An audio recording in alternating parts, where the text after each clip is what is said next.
وداعيا إلى الله بإذنه وسراجا منيرا وعلى آله الطيبين الطاهرين وأصحابه الهادين المهديين كثيرا كثيرا.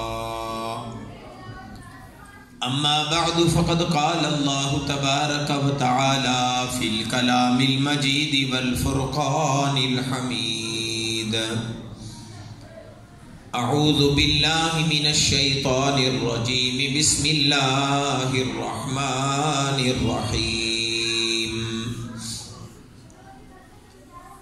قل إن كنتم تحبون الله فاتبعوني يحببكم الله ويغفر لكم ذنوبكم والله غفور رحيم. آمنت بالله صدق الله خالقنا العظيم.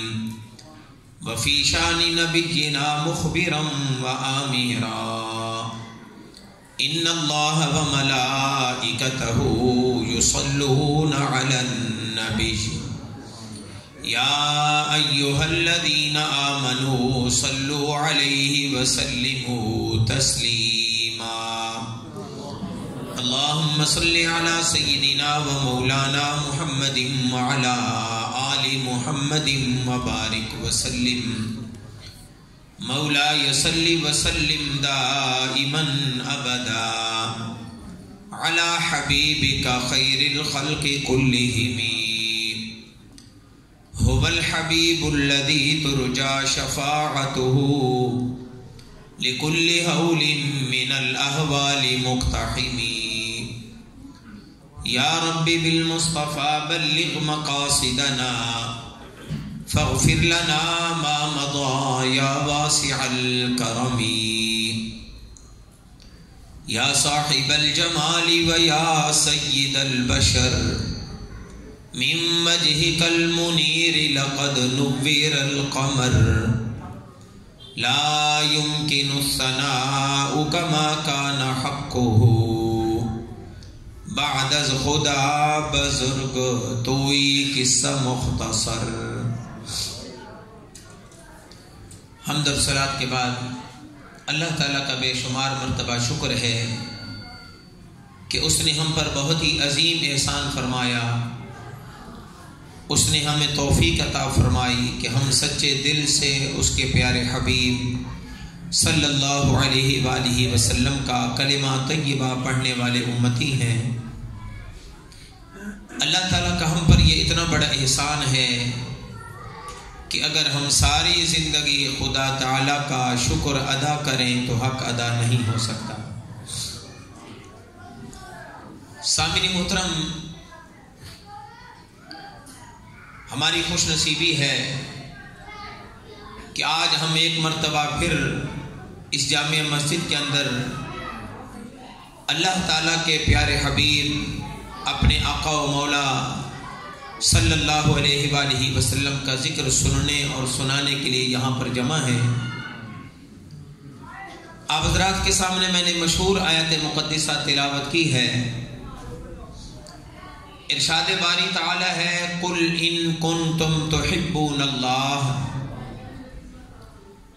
اے حبیب آپ فرما دیں، اے حبیب آپ میرے بندوں کو بتا دیں، ان کنتم تحبون اللہ، کہ اگر تم اللہ سے محبت کرتے ہو، فاتبعونی، تو پھر میری اتباع کرو. مفسرین کرام نے اس آیت کریمہ کا شان نزول اس طرح کچھ لکھا کہ ہمارے آقا صلی اللہ علیہ وآلہ وسلم نے اہل کتاب یہودیوں کے بہت بڑے عالم کعب بن اشرف کو جب دین اسلام کی دعوت پیش کی تو وہ کہنے لگا ہمارے پاس کتاب بھی موجود ہے، ہمارے پاس اللہ کے ایک رسول بھی تشریف لے آئے تھے، ہم تو جناب موسیٰ علیہ السلام کے ماننے والے ہیں، ہمیں کسی اور نبی کا کلمہ پڑھنے کی کیا ضرورت ہے؟ اور ہم اللہ سے محبت کرتے ہیں، اور جس کو اللہ کی محبت نصیب ہو جائے بھلا اس کو کسی اور چیز کی کمی کیا ہے؟ جب اہل کتاب نے یہ بات کی کہ ہم تو اللہ سے محبت کرتے ہیں، تو ہمیں تو ہر قسم کی نعمت مل گئی ہے، پھر اللہ تعالیٰ نے یہ آیت نازل کر دی، فرمایا قل ان کنتم تحبون اللہ فاتبعونی یحببکم اللہ۔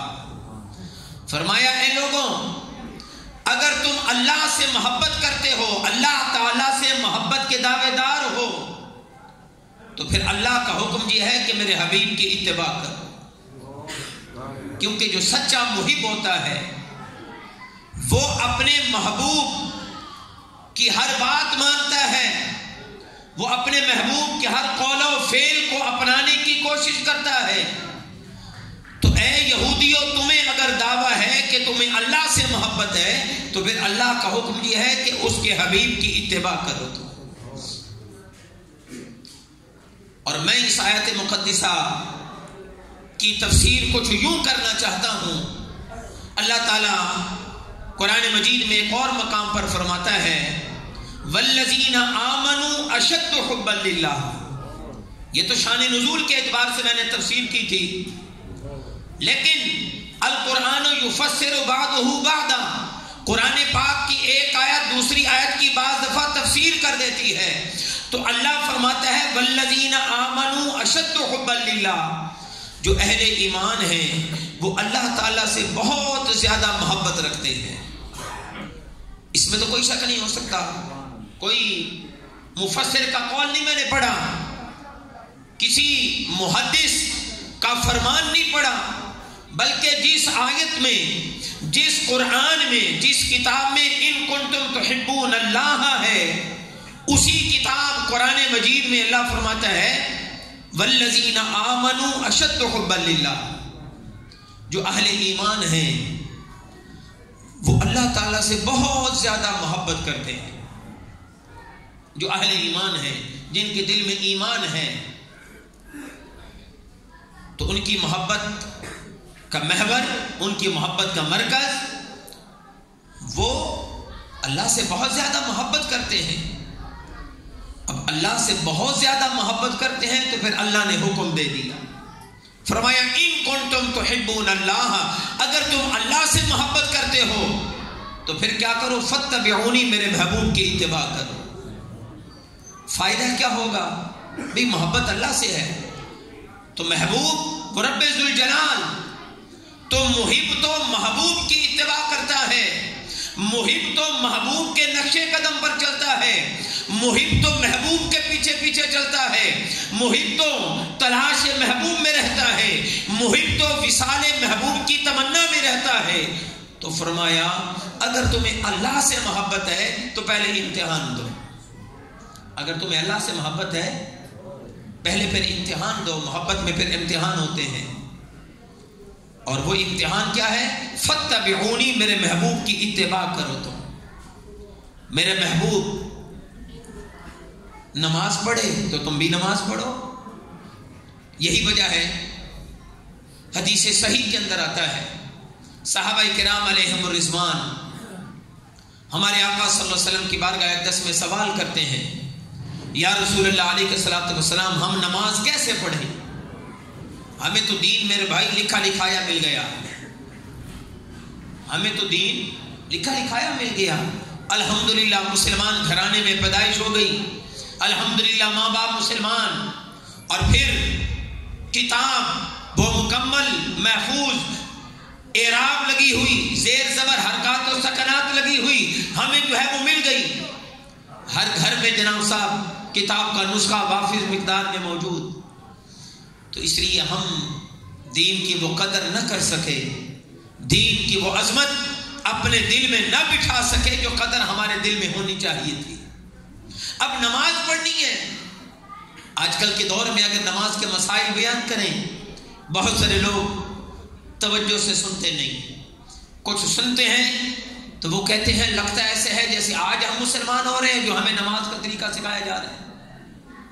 اور اللہ معاف کرے 1000 بار توبہ، آپ یقین جانیں 50% سے زیادہ لوگ سجدہ غلط کرتے ہیں، رکوع غلط کرتے ہیں، لیکن ہر کوئی بندہ یہ سمجھتا ہے میں تو بس ٹھیک پڑھ رہا ہوں، ہر بندہ یہ سمجھتا ہے بس میں ٹھیک پڑھ رہا ہوں، میں نے تو مسلمان گھرانے میں آنکھ کھولی ہے، مجھے بلا نماز سیکھنے کی کیا ضرورت؟ میں واللہ عرض کر رہا ہوں، میں واللہ عرض کر رہا ہوں، جھوٹ بولنے کا فائدہ نہیں۔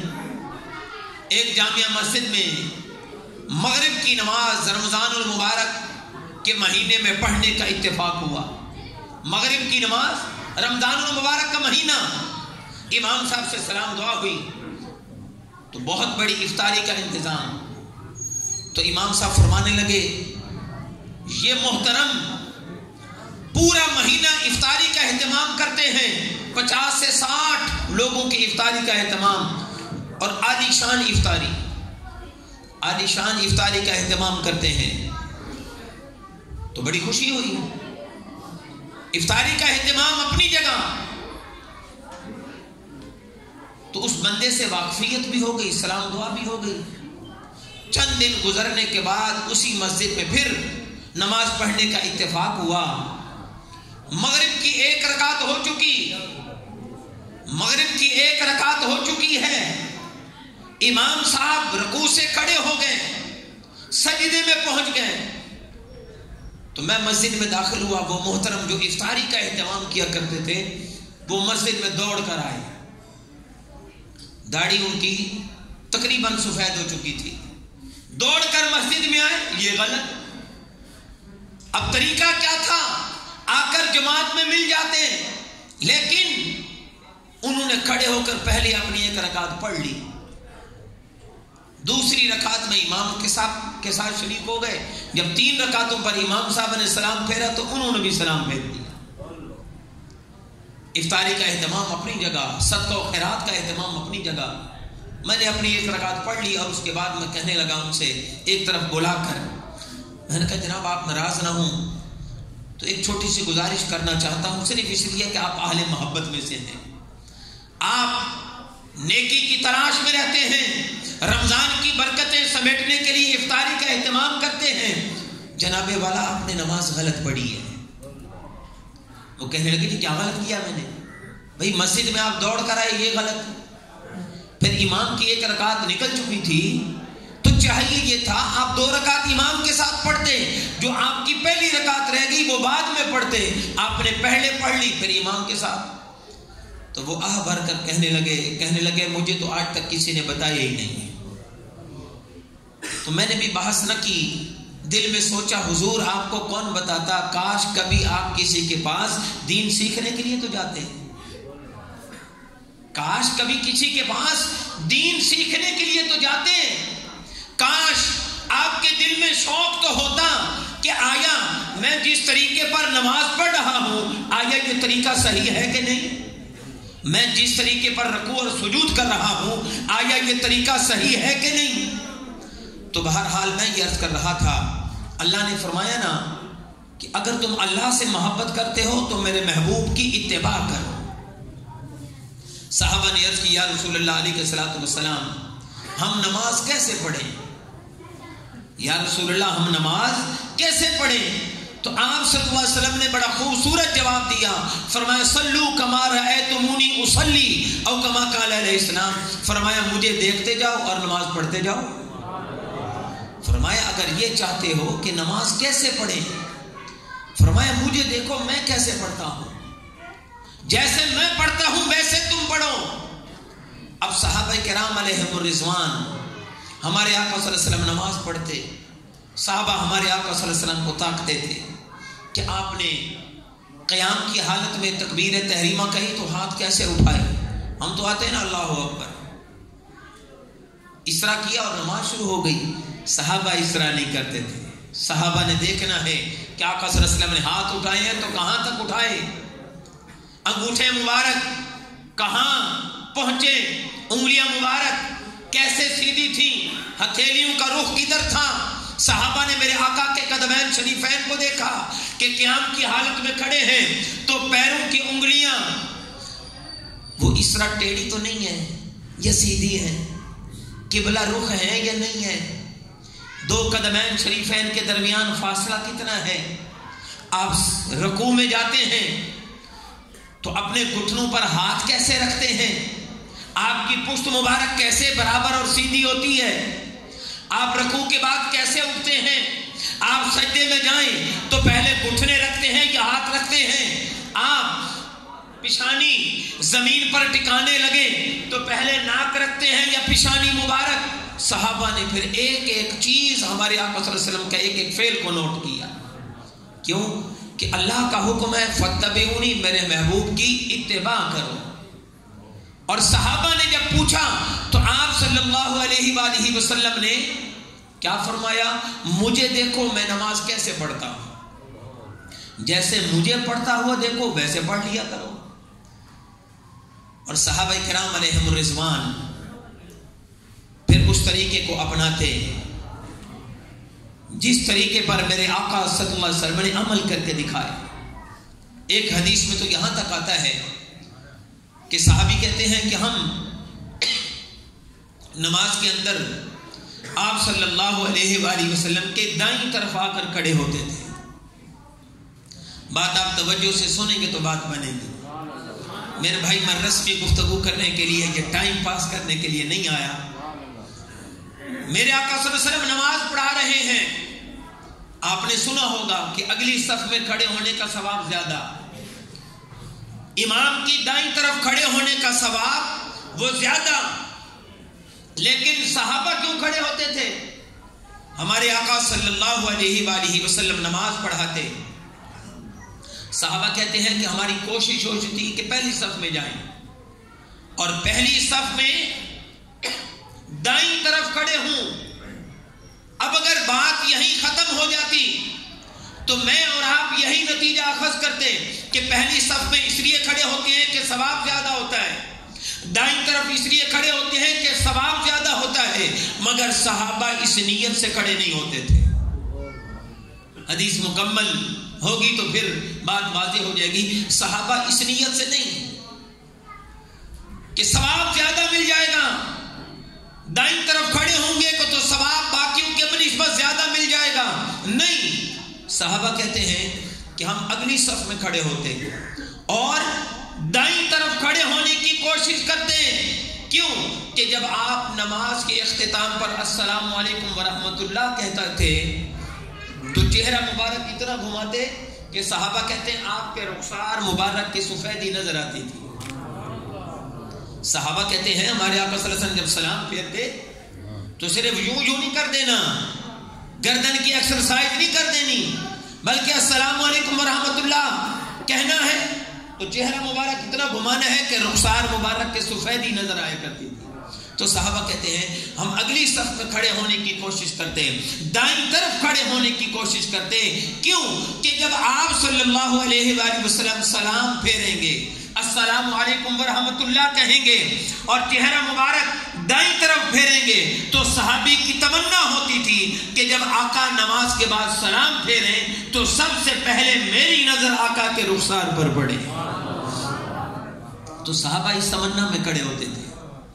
اچھا، پھر مزے کی بات یہ ہے آپ بھی پہلی صف میں کھڑے ہوتے ہوں گے، پہلی صف میں کھڑے ہوتے ہوں گے.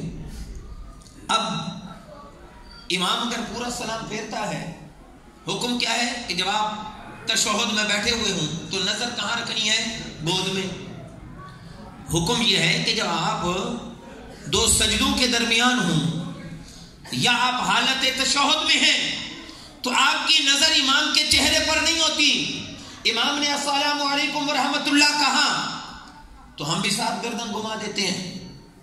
اور بعض تو مہربان اتنے تیز رفتار ہوتے ہیں کہ امام کے دوسرا سلام کہنے سے پہلے وہ خود ہی السلام علیکم ورحمۃ اللہ.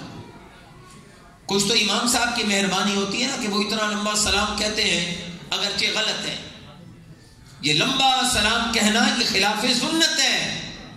مسئلہ آپ بھی یاد کر لیں اور اگر امام صاحبان بیٹھے ہیں تو وہ بھی یاد کر لیں.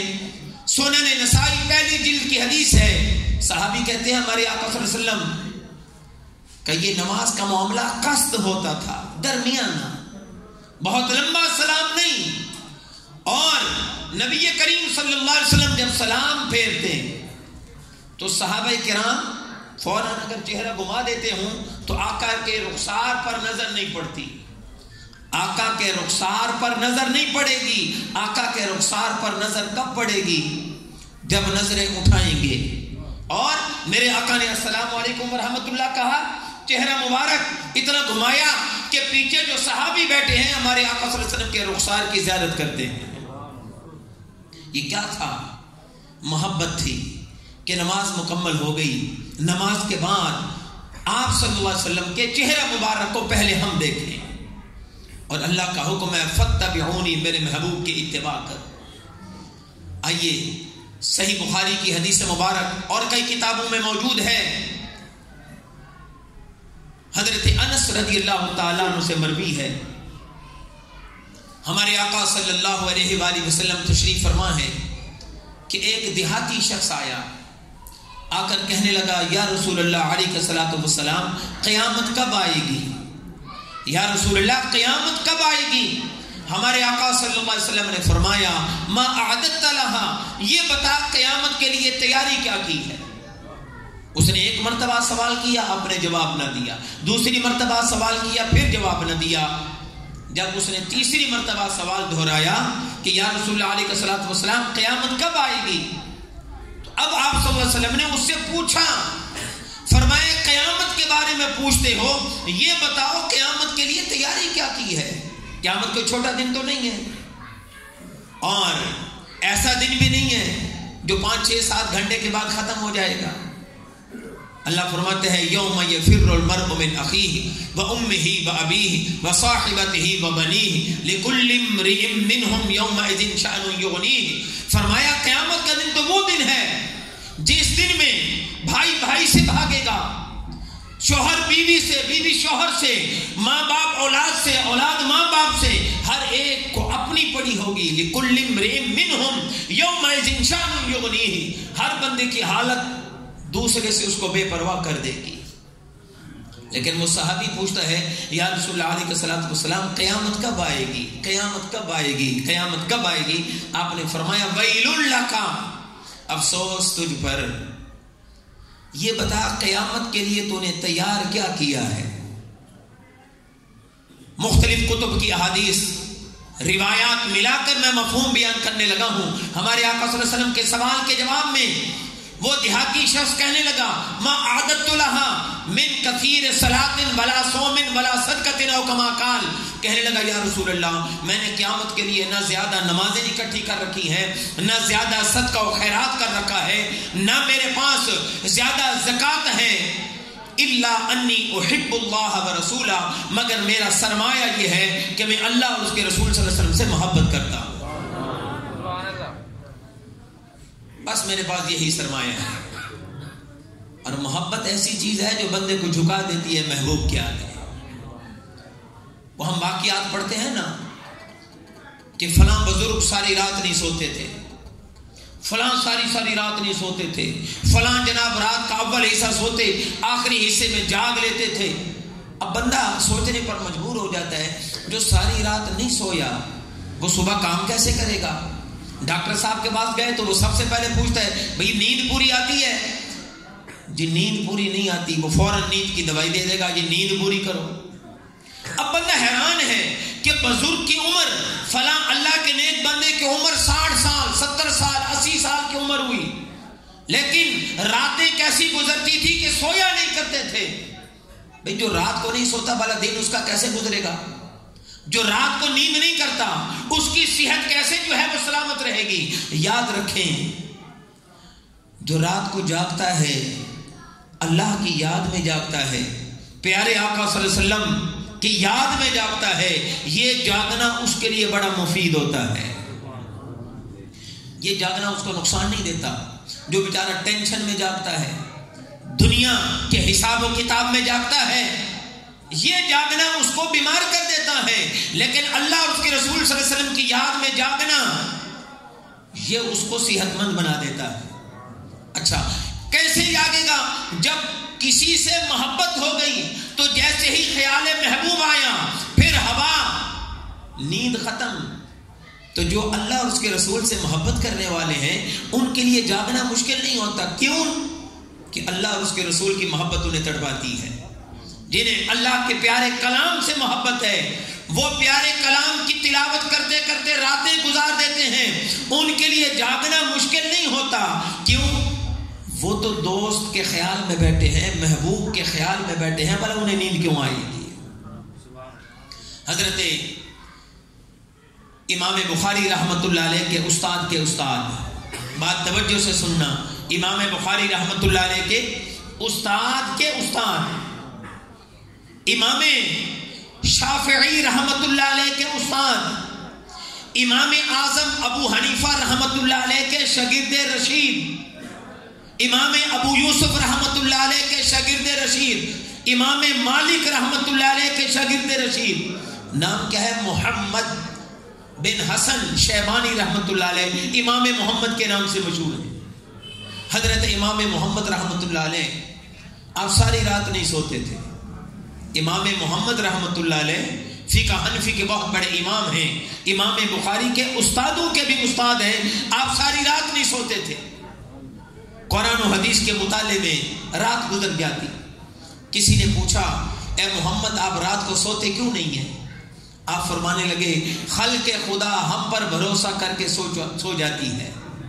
کسی نے پوچھا اے امام محمد آپ رات کو سوتے کیوں نہیں؟ فرمایا خلق خدا ہم پر بھروسہ کر کے سو جاتی ہے کہ کوئی مسئلہ پیش آئے گا, دین کی کوئی بات پوچھنی ہے تو کوئی پریشانی نہیں, امام محمد جو موجود ہیں ان سے پوچھ لیں.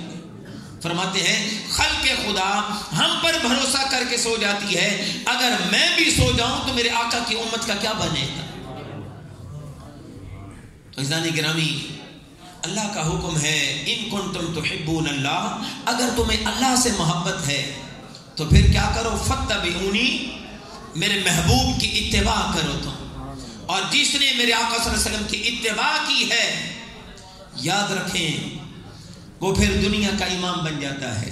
نبی کا جو غلام ہے ہمارا وہ امام ہے. آپ تاریخ کا مطالعہ کریں, خلیفہ ثانی جناب عمر بن خطاب رضی اللہ تعالیٰ عنہ اپنے چند ساتھیوں کے ساتھ ایک صحرا سے گزرتے ہیں, مکہ شریف کے قریب. ایک صحرا سے گزرتے ہیں تو زاروں قطار رونے لگتے ہیں.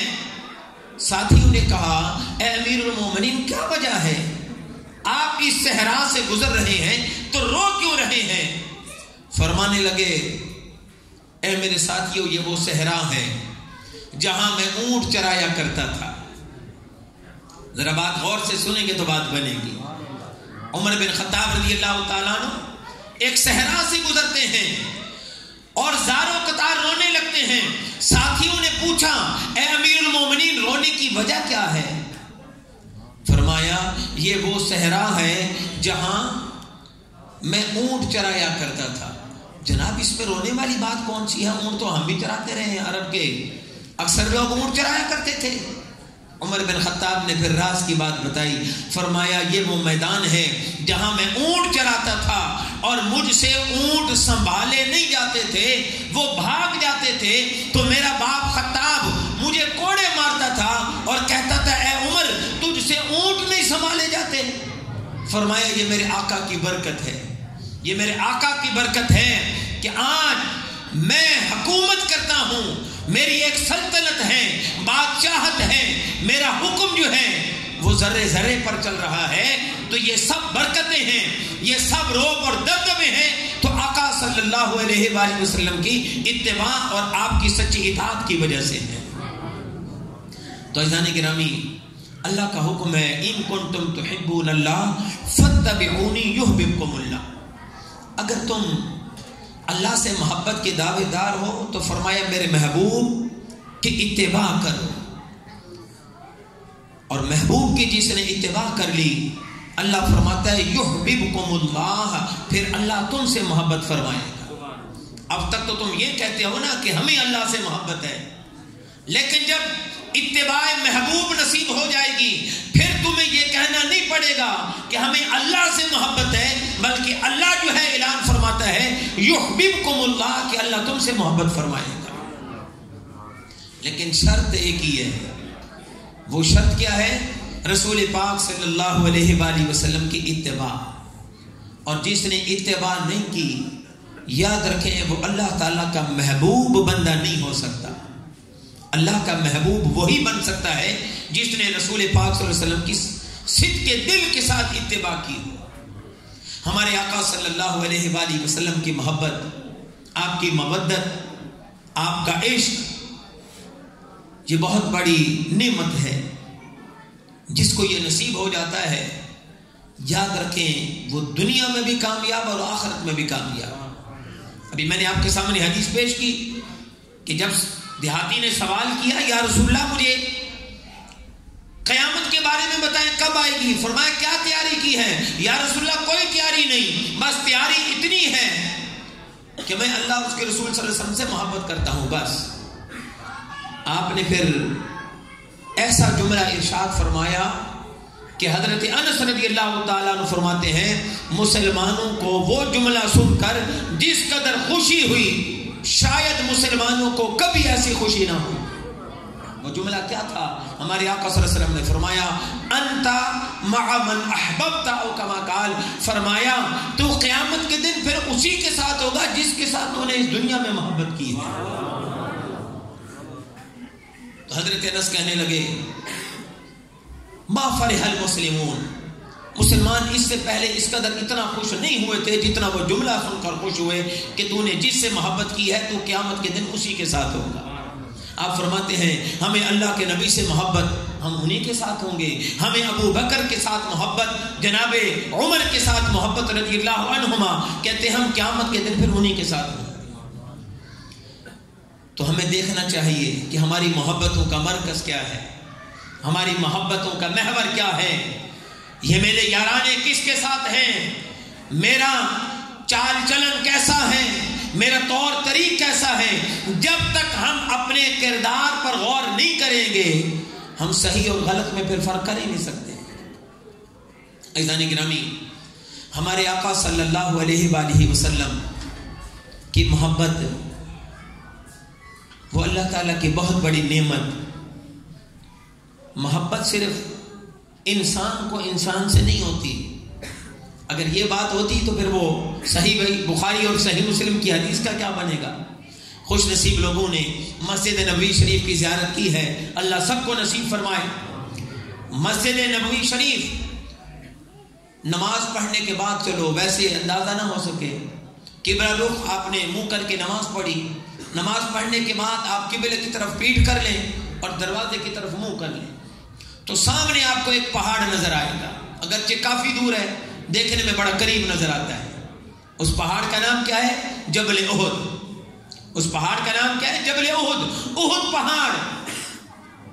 ہمارے آقا صلی اللہ علیہ وسلم نے احد پہاڑ کی طرف اشارہ کر کے فرمایا ھذا جبل یحبنا ونحبہ او کما قال علیہ السلام، فرمایا اس پہاڑ کو ہم سے محبت ہے، ہمیں اس سے محبت ہے. تو ضروری نہیں کہ انسان کو انسان سے محبت ہو. محبت تو میرے بھائی ایسی چیز ہے یہ بظاہر بے جان ہوتا ہے لیکن رب ذوالجلال اس کو بھی شعور عطا فرما دیتا ہے. مسجد نبوی شریف میں اب بھی ایک ستون بنا ہوا ہے، ویسے نظر نہیں آئے گا، گردن تھوڑی اونچی کر کے دیکھنا پڑے گا. 2012 تک کی بات کر رہا ہوں، اوپر لکھا ہوا ہے استون حنانہ. استون کس کو کہتے ہیں؟ ستون کو. استون کس کو کہتے ہیں؟ ستون کو، پلر کو. اور حنانہ کا معنی بہت زیادہ رونے والا. ہمارے آقا صلی اللہ علیہ وآلہ وسلم مسجد نبوی شریف کے اندر صحابہ کرام علیہم الرضوان کو خطبہ ارشاد فرماتے. کوئی کرسی نہیں تھی، کوئی ممبر نہیں تھا، آپ صلی اللہ علیہ وسلم کھڑے ہو کر خطبہ ارشاد فرمایا کرتے تھے. صحابہ سامنے بیٹھے ہوئے ہوتے، اللہ کے نبی علیہ الصلوۃ والسلام کھڑے ہو کر خطبہ ارشاد فرماتے. بعض دفعہ بات لمبی ہو جاتی تو ایک روایت کے مطابق صحابہ آپس میں کہنے لگے کہ یارو ہم بیٹھے رہتے ہیں، ہمارے آقا ہمارے لیے کھڑے رہتے ہیں، اور بعض دفعہ گفتگو طویل ہو جاتی ہے تو ہماری وجہ سے آقا صلی اللہ علیہ وسلم کو مشقت ہوتی ہے، تو کیوں نہ ہو ہم آپ کے لیے ممبر بنوا لیتے ہیں. آپ صلی اللہ علیہ وسلم سے اجازت لی، یا رسول اللہ اگر اجازت ہو تو ہم آپ کے لیے ممبر شریف تیار کرا لیں؟ ہمارے آقا نے فرمایا اجازت ہے۔ صحابہ کرام علیہم الرضوان نے ممبر تیار کرا لیا، اور جہاں میرے آقا صلی اللہ علیہ وسلم کھڑے ہو کر خطبہ ارشاد فرمایا کرتے تھے اس سے کچھ فاصلے پر 1 سے 1.5 ہاتھ یا 1.5 گز کے فاصلے پر وہ ممبر رکھ دیا گیا، اور اتفاق سے جہاں میرے آقا صلی اللہ علیہ وسلم کھڑے ہو کر خطبہ ارشاد فرماتے وہاں کھجور کا خشک تنا تھا، جس پر کھجوریں بھی نہیں لگتی تھی، ہریالی بھی نہیں ہوتی تھی، کھجور کا خشک تنا تھا، وہاں میرے آقا صلی اللہ علیہ وسلم کھڑے ہو جایا کرتے تھے۔ اور بعض دفعہ جب بات لمبی ہو جاتی تو اس تنے پر آپ صلی اللہ علیہ وسلم ہاتھ بھی رکھ لیتے تھے۔ اب ممبر رکھ دیا گیا، آپ صلی اللہ علیہ وآلہ وسلم مسجد میں تشریف لائے، اس تنے کے قریب سے گزر کر آپ ممبر پر جلوگر ہو گئے، ممبر پر تشریف فرما ہوئے بیٹھ گئے۔ قبل اس کے کہ آپ گفتگو کا آغاز کرتے تو مسجد سے رونے کی آواز آنے لگی، اور آہستہ آہستہ وہ آواز بڑھتی چلی گئی، اور اس میں بڑا درد تھا، بڑا کرب تھا۔ صحابہ کہتے ہیں وہ اتنا دردناک رونا تھا کہ ہمیں بھی رونا آ گیا، ہمیں بھی رونا آ گیا۔ ہمارے ہاں تو یہ ہوتا ہے نا، کوئی فوت ہو جائے تو ایک روتا ہے باقی سب کو رلا دیتا ہے، صحابہ اس طرح نہیں روئے۔ صحابہ کیوں روئے؟ کہتے ہیں کہ مسجد سے رونے کی آواز آئی، ہم نے دائیں بائیں دیکھا لیکن رونے والا کوئی نظر نہ آیا، اور آواز میں بڑا درد تھا۔ ہمارے آقا صلی اللہ علیہ وآلہ وسلم کے صحابہ فرماتے ہیں ہم بھی زاروں قطار رونے لگے۔ تھوڑی دیر گزری کہ آپ صلی اللہ علیہ وآلہ وسلم ممبر شریف سے نیچے اترے، اور کھجور کے اس تنے کو، ایک روایت کے مطابق ہمارے آقا صلی اللہ علیہ وسلم اس کے سامنے جا کر کھڑے ہو گئے، اور دوسری روایت کے مطابق ہمارے آقا صلی اللہ علیہ وسلم نے جا کر اس تنے کو گلے سے لگا لیا، اپنے سینے مبارک سے چمٹا لیا، اور آہستہ آہستہ وہ رونے کی آواز ختم ہو گئی۔ اس کے بعد ہمارے آقا صلی اللہ علیہ وسلم کھجور کے تنے کے سامنے تھوڑی دیر کھڑے رہے، اس کے بعد ممبر پر جلوہ گر ہوئے۔ اب مسجد سے رونے کی آواز نہیں آتی۔ صحابہ بڑے حیران کہ اچھا یہ کھجور کا تنا رو رہا تھا، بظاہر اس کی آنکھیں نہیں، بظاہر شعور نہیں رکھتا، لیکن میرے آقا کا قرب اس کو نصیب ہوا تھا، میرے آقا کی محبت اس کو نصیب ہو گئی تھی، تو بھلے وہ بظاہر بے آنکھ تھا لیکن اللہ نے اس کو بصیرت عطا کر دی، بظاہر وہ غیر ذی روح تھا لیکن اللہ تعالیٰ نے اس کو زندگی نصیب کر دی۔ ہمارے آقا صلی اللہ علیہ وسلم فرمانے لگے اے میرے صحابہ، میری جدائی میں یہ تنا رو رہا تھا۔ اب جدائی کتنی؟ صرف 1.5 ہاتھ یا 1.5 گز کا فاصلہ۔ وہ کسی نے کہا نا، شراب عشق احمد کی عجب پرکیف مستی ہے، شراب عشق احمد کی عجب پرکیف مستی ہے، 2 جہاں کے بدلے گر 1 بوند مل جائے تو سستی ہے۔ آپ نے فرمایا یہ رو رہا تھا، اب کیوں نہیں روتا؟ پھر پہلے تو رو رہا تھا لیکن اب کیوں نہیں روتا؟ آپ صلی اللہ علیہ وسلم نے فرمایا میں نے اس تنے سے بات چیت کی ہے، میں نے اس کھجور کے خشک تنے کے سامنے 2 باتیں رکھی ہیں۔ میں نے اس کو کہا ہے اگر یہ چاہے تو ہم اس کو مدینۃ المنورہ کے باغ میں لگا دیتے ہیں، دوبارہ اس کو جوانی نصیب ہو جائے گی، ہریالی اس پر آئے گی، اس پر کھجوریں لگے گی، پھل لگے گا۔ اور دوسرا میں نے اس کو یہ کہا اگر چاہے تو ہم اس کو یہاں دفن کر دیتے ہیں، جنت میں یہ ہمارا ساتھی بنے گا۔ آپ فرماتے ہیں میں نے اس کو کہا جو تو چاہتا ہے اختیار کر لے۔ پھر آپ صلی اللہ علیہ وسلم نے فرمایا اس نے اختیار یہ کیا ہے کہ اس کو یہاں دفن کر دیا جائے اور جنت میں جو ہے وہ ہمارا ساتھی بنے گا۔ تو عزیزان گرامی، میں نے جب اس واقعے کو پڑھا، اس حدیث مبارک کو پڑھا، تو میں یقین جانے کافی دیر تک حیران رہا۔ دل کرتا تھا دنیا کی ساری عقلیں میں اس کے فیصلے پر قربان کر دوں۔ میرے آقا نے فرمایا اگر تو چاہے تو تجھے جوانی نصیب ہو جائے، تجھے باغ میں لگا دیتے ہیں. اب بتائیے اگر وہ تنے کو مسجد نبوی شریف سے منبر کے قریب سے اٹھا کر باغ میں لگایا جاتا, یہ فاصلہ بڑھ جاتا یا کم ہو جاتا؟ فاصلہ بڑھ جاتا. تو تنے نے یقیناً یہ سوچا ہوگا کہ مجھ سے تو یہ 1.5 ہاتھ کا فاصلہ برداشت نہیں ہوا, اگرچہ آنکھیں نہیں لیکن دیکھ رہا ہوں. اللہ کے نبی گزر کر آگے چلے گئے. مولانا روم رحمت اللہ علیہ نے کیا خوب ترجمانی کی. استن حنانا اد ہجر رسول بانگ میزد ہم چوں ارباب عقول مسندت منبودم ازمن تو تاختی برسر ممبر مسندت تو ساختی. کہتے ہیں وہ کھجور کا تنا ایسے روتا تھا جیسے عقل مند کسی کی جدائی میں روتے ہیں. اور کہتا یہ تھا یا رسول اللہ میں آپ کی تکیہ گاہ تھا, آپ مجھ پر ہاتھ مبارک رکھا کرتے تھے, آپ میرے ساتھ ٹیک لگایا کرتے تھے, آپ نے مجھ سے منہ موڑا اور ممبر پر دل مگر ہو گئے, یہ کہہ کر وہ زار و قطار روتا تھا. تو عزیزان گرامی, ہمارے آقا صلی اللہ علیہ وآلہ وسلم نے فرمایا اس نے یہ اختیار کیا ہے کہ اس کو یہاں دفن کر دیا جائے اور جنت میں ہمارا ساتھی بنے گا. عزیزان گرامی, حدیث مبارک توجہ سے سنیں. آج ہم اپنی اولاد کو بہت کچھ سکھا رہے ہیں, خون پسینے کی کمائی بھی لگا رہے ہیں. اپنے آرام کے لیے وقت ہو یا نہ ہو, بچے کو درس گاہ تک بھلے سکول کی صورت میں ہو چھوڑ کر آئیں گے, چھٹی کے وقت لے کر بھی آئیں گے, ہزاروں روپے لگا رہی ہیں. لیکن فیصلہ یہ کرنا ہے کہ آیا ہم آقا صلی اللہ علیہ وسلم کے حکم کے مطابق یہ کر رہے ہیں یا نہیں. آپ نے فرمایا ادبوا اولادکم علی 3 خصال, ادبوا اولادکم علی 3 خصال حب نبیکم وحب اہل بیتہ وعلی تلاوت القرآن او کما قال علیہ السلام. ہمارے آقا صلی اللہ علیہ وسلم نے فرمایا اپنی اولاد کی تربیت کرو 3 باتوں پر.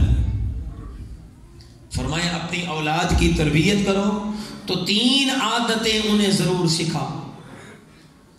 کون کون سی 3 عادتیں؟ فرمایا حب نبیکم, اولاد کی تربیت اس طرح کرو کہ تمہاری اولاد کے دل میں تمہارے نبی کی محبت ہو, تمہاری اولاد کے دل میں تمہارے نبی صلی اللہ علیہ وسلم کی محبت ہو. وَأَهْلِ بَيْتِهِ, تمہاری اولاد کے دل میں تمہارے نبی کے گھرانے کی محبت ہو. اور تیسری چیز کیا ہے؟ وَعَلَى تِلَاوَةِ الْقُرْآنِ, فرمایا تلاوت قرآن کا انہیں عادی بناؤ. اب ہم نے دیکھنا یہ ہے کہ آیا ہم یہ 3 کام کر رہے ہیں؟ میرے بھائی, صرف لا الہ الا اللہ محمد رسول اللہ پڑھا دینے سے اولاد کے دل میں محبت تو نہیں آ جائے گی. محبت کب آئے گی؟ جب آقا کا ذکر گھر میں ہم بہت کریں گے. آقا صلی اللہ علیہ وسلم کا ذکر اپنے بچوں کے سامنے ہم کریں گے, بتائیں گے کہ ہمارے آقا کون تھے, ہمارے آقا کیسے ہیں, تب تک بچے کے دل میں آقا صلی اللہ علیہ وسلم کی محبت نہیں بیٹھے گی. اور آپ کا گھرانہ کیسا تھا, گھرانے کا کردار کیسا تھا, لوگوں کے ساتھ میل جول کیسا تھا, جب تک یہ نہیں بتائیں گے تو آپ صلی اللہ علیہ وسلم کے گھرانے کی محبت کیسے دل میں آئے گی. اور رات اور دن کے 24 گھنٹوں میں سے 10 منٹ یا زیادہ تیر چل جائے تو 15 سے 20 یا آدھا گھنٹہ بچے کو تلاوت کے لیے بٹھائیں گے, تو یاد رکھیں وہ تلاوت قرآن کا عادی نہیں بنے گا. اب کئی طریقے ہیں سکھانے کے. ہمارے محلے میں ایک محترم امیر گھرانہ تھا, بچہ